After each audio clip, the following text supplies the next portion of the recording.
ભારતના વડાપ્રધાન નરેન્દ્રભાઈ મોદી સાથે આપણે ભૂતકાળમાં કામ કર્યું છે, તો આપ એમની કાર્યશૈલીને આપ શું કહેવા માંગશો આખા કાર્યને?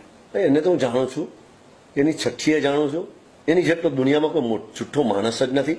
સપના વેચવા સિવાય, ટાયખાઓ સિવાય એની વિશે કહેવાય નહીં. કારણ કે એને માત્ર ને માત્ર સપના વેચતા આવડે છે, વહીવટને ટાયખાઓ કરતા આવડે છે, પ્રસિદ્ધિ કરતા, વ્યક્તિગત પ્રજાના પૈસે. આજે વિચાર કરેલો કોઈ પણ ડિપાર્ટમેન્ટનું બજેટ જાહેરાતમાં 1% પણ વપરાતું નથી. અત્યારે પહેલા મતલબમાં જ્યારથી મતલબમાં પ્રધાનમંત્રી કે મુખ્યમંત્રી બન્યા પછી કોઈ પણ બજેટ માત્ર ને માત્ર 30 થી 35, 40% માત્ર એની પ્રસિદ્ધિ જાહેરાતો માટે, એના રેલીઓ માટે, એના કટઆઉટ માટે.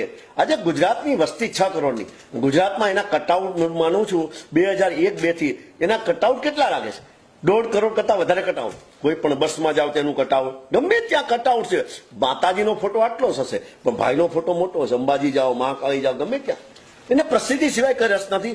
એક સપનામાં બીજું, મેં કહ્યું ને, બીજામાં ત્રીજુંમાં ચોથું, બધા સપના જૂઠા. એની પાસે માત્ર વાદા જૂઠા. અગાઉની સરકારોએ જે કરેલા કામો છે એ માત્ર આગળ ચાલે છે. આ યુપીએની સરકારે જે મનમોહનસિંહે 10 વર્ષ મેં કામ કર્યા એ જ કામ ચાલે છે. એક પોલિસી બદલી નથી શીખ્યા. આવે મરદાનગીથી માણેક ચોકમાં હું ડિબેટ કરવા તૈયાર છું. સેન્ટ્રલ ગવર્મેન્ટે જો એક પણ પોલિસી બદલી હોય તો. અને સેન્ટ્રલ ગવર્મેન્ટ ગુજરાતની અંદર કઈ સિંચાઈ યોજના બનાવી, કેટલો કમાન્ડ એરિયા વધાર્યો, કેટલું પારોનું કન્ઝમ્પશન વધાર્યું, કેટલી ઇક્વિફિશિયન્ટ વધાર્યું, બતાવે મારી સામે.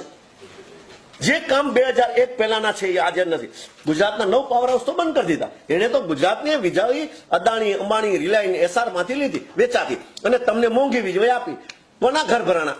એસઆર, અદાણી, અંબાણી ને રિલાયન્સના. તમે પ્રજા લૂંટાણી. એને હું લેવા દેવા પ્રજાને? આ માણસ જેટલો મતલબમાં કોઈ માણસ મતલબમાં કઠોર નથી. આ માણસને કોઈ રાષ્ટ્રપતિ કે પ્રજાપતિએ પ્રેમ નથી, હું જાણું છું આ માણસ. બસ તો આજનો ગુજરાતનો સળગતો